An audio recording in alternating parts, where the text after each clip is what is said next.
सो भैया अब root locus technique पे आते हैं। सो आपको क्या देखना है, क्लोज लूप पोल्स किस तरह से पाथ ले रहे हैं as K is varied from 0 to infinity. ठीक है। नो, अब क्योंकि हम क्लोज लूप पोल्स का ही पाथ हमें देखना है, क्योंकि क्लोज लूप सिस्टम की हमें स्टेबिलिटी और वो सब देखना है, ट्रांजिएंट रिस्पॉन्स। ठीक है। सो क्लोज लूप पोल्स हमें देखने हैं कि किस तरह से मूव कर रहे हैं वो। सो क्लोज लूप पोल्स आपको कहाँ से मिलते हैं, 1 plus GSHS is equals to 0। ये कैरेक्टरिस्टिक इक्वेशन होती है और यही आपको क्या बताती है, क्लोज लूप पोल्स के बारे में बताती है। ठीक है। ये K कहाँ पे है, ये K इसके अंदर हिडन है। ठीक है, इन दोनों में K हिडन है। सो मैं इसको ऐसे भी लिख सकता हूँ, 1 plus K G dash of S HS। ठीक है। नाउ अब सपोज भैया इस इक्वेशन, यही इक्वेशन है जो आपको क्लोज लूप पोल्स के बारे में बताती है, और ये जो K है ये वेरिएबल है क्योंकि मैं इसको 0 से इन्फिनिटी तक वेरी कर रहा हूँ। ठीक है। तो suppose K is equals to K1 के लिए आपको रूट्स देखने हैं। दैट मीन्स आपने इस इक्वेशन को स्पेसिफिक कर दिया क्योंकि आपने K को स्पेसिफिक कर दिया। ठीक है। नाउ यहाँ पे मैं K1 लिख देता हूँ। ठीक है। नाउ अब इस इक्वेशन को मैं किस तरह से बोलूँगा क्लोज लूप पोल्स के बारे में। The value of S which satisfies these equation are closed loop poles. For what gain? For K is equals to K1।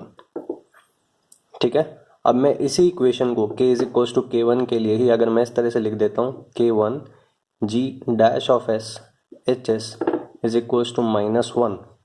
इस इक्वेशन को ऐसे भी तो लिख सकते हैं। ठीक है। देन इस इक्वेशन का क्या मतलब हुआ, those value of S which make this is equals to -1 plus J0, those value of S are closed loop poles. For what gain? For K is equals to K1। ठीक है। सो ये सब जो है हम किस तरह से लेंगे, अब मैं स्पेसिफिक नहीं होता हूँ, मैं K is equals to K1 नहीं लूँगा। सो मैं ले लेता हूँ K GSHS। So 1 plus K G dash is equals to 0। अब इसको मैं इधर ले आता हूँ -1। ठीक है। और मैं K G डैश को GS ही लेता हूँ मैं। ठीक है।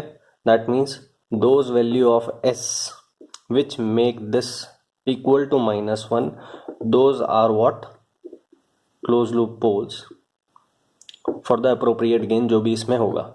ठीक है, फॉर द स्पेसिफिक गेन। ठीक है। K is equals to K1 आपने रखा है, तो K is equals to K1 के लिए क्लोज लूप पोल्स आपको मिलेंगे। ठीक है। सो दैट मीन्स जो भी आपने लिया वो कैरेक्टरिस्टिक इक्वेशन है। ठीक है। कैरेक्टरिस्टिक इक्वेशन से आपने GSHS इज इक्वल्स टू -1 लिया। सो अब भी ये कैरेक्टरिस्टिक इक्वेशन है। ठीक है, मैंने कुछ चेंज नहीं करा। ठीक है। क्लोज लूप सिस्टम आप ले रहे हो, बट क्लोज लूप सिस्टम को आप किस तरह से देखना चाहते हो, आप ओपन लूप में ले गए। क्यों? बिकॉज GSHS के ऊपर आपने कंडीशन रख दी। ठीक है। 1 प्लस GSHS 0 है, ये क्लोज लूप कंडीशन है, characteristic equation of close loop system. थोड़ी तबीयत खराब है मेरी, इसलिए थोड़ा अजीब सा हो रहा है। हाँ। सो GSHS क्या होता है आपका, ओपन लूप ट्रांसफर फंक्शन। ठीक है। सो ये जो कैरेक्टरिस्टिक इक्वेशन है ये आप ओपन लूप ट्रांसफर फंक्शन की फॉर्म में आप लेके आ गए।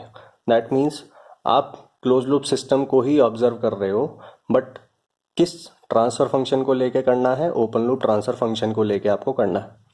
ठीक है। नाउ -1 को किस तरह से आप लिख सकते हो, -1 का मैग्नीट्यूड होगा, क्योंकि ये एक कॉम्प्लेक्स नंबर की फॉर्म में अगर आप देखो तो किस तरह से होगा भैया, कॉम्प्लेक्स नंबर की फॉर्म में आप देख रहे हो। दैट मीन्स ये रियल हो गया और ये इमेजिनरी एक्सेस हो गया। -1 किस साइड आएगा आपका भैया, इस साइड। ठीक है। ये रियल पार्ट है, रियल पार्ट इज -1। सो इसका मैग्नीट्यूड कितना होगा, मैग्नीट्यूड इज 1। ठीक है। एंड एंगल रियल एक्सिस से देखा जाता है कितना होगा, +180 डिग्री। ठीक है। और -180 डिग्री भी आप ले सकते हैं। इधर जो है एंटी क्लॉकवाइज अगर आप देखते हैं, सो ये एंटी क्लॉकवाइज हो गया, ये क्लॉकवाइज हो गया, सो +-180 आप कुछ भी लिख सकते हैं। That means this can be written as 1 angle +-180 degree. ठीक है, नाउ ये तो आपने डायरेक्टली इस तरह से लिख दिया। उसके बाद आप एक और चक्कर लेके आओगे तो भी तो आप इसी पॉइंट पे आ जाएंगे। ठीक है, एक और चक्कर लेके आने का मतलब कितना हुआ, ये आपको देखना होगा। ठीक है, एक बार 180 हुआ, फिर एक और 180, फिर एक और 180। दैट मीन्स अभी क्या है, सिंगल 180 डिग्री, तो इस पे आपने पॉइंट कर दिया। फिर उसके बाद 3 × 180 डिग्री आप करोगे तो आप किस तरह से आ जाओगे, यहाँ पे आए, फिर इस तरह से, और फिर वापस यहाँ पे। फिर उसके बाद 5 × 180 डिग्री करोगे तो भी -1 पे ही आप आओगे। फिर 7 × 180 डिग्री आप करोगे तो भी आप -1 पे ही आओगे। That means odd multiple into +-180। ठीक है, दैट मीन्स 1 ऑड को आप किस तरह से लिख सकते हैं, 2q + 1 +-180 डिग्री। ठीक है, सो ये आपकी कंडीशन है। इस प्लस माइनस को हम यहाँ ले जाते हैं। So GS/HS for some value, for those value of S for which GS/HS is equals to this, they are close loop poles for a specific gain.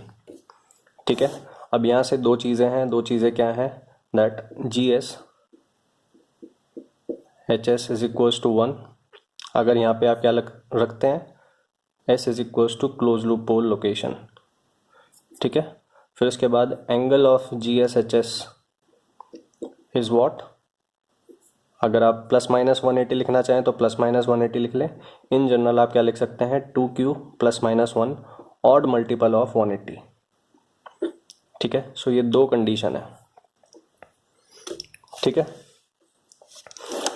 Now अब फिर से देखते हैं भैया, S की वो वैल्यूज़ आपको लेनी है जिन वैल्यूज़ के लिए ये आपको -1 के बराबर मिलेगा। ठीक है, उन सब वैल्यूज़ को प्लॉट करना है, और वो जो प्लॉट होगा that would be root locus. ठीक है, उन S वैल्यूज़ के लिए ये जो GS/HS है उसका मैग्नीट्यूड कितना होगा, 1। उन S वैल्यूज़ के लिए ये जो GS/HS है उसका एंगल कितना आएगा, +-180 डिग्री, या फिर ऑड मल्टीपल ऑफ 180 डिग्री। ठीक है, दैट मीन्स ये आपकी हो गई मैग्नीट्यूड कंडीशन और ये हो गई आपकी एंगल कंडीशन। ठीक है, so angle condition is used for checking whether certain points lie on root locus और नॉट। ठीक है, and also the validity of root locus shape for close loop poles. ये आपको सब समझ में आ जाएगा। ठीक है, सो दैट मीन्स अगर कोई पॉइंट रूट लोकस पे है देन वो इन दोनों कंडीशन को सेटिस्फाई करेगा ही करेगा। ठीक है, बाकी सब कुछ धीरे धीरे क्लियर होगा। So angle condition is for a point to lie on root locus, the angle evaluated for that point in GS/HS the angle evaluated must be equal to odd multiple of 180 degree. ठीक है, the magnitude condition in the root locus technique says that for finding the values of system gain k at any point of the root locus, basically ये क्या है, ये magnitude condition से आप k किस तरह से निकाल सकते हैं ये आपको क्वेश्चन में पता लग जाएगा। ठीक है, सो अभी के लिए फिलहाल आप ये देख लें, धीरे धीरे बातें क्लियर होंगी। ठीक है भैया।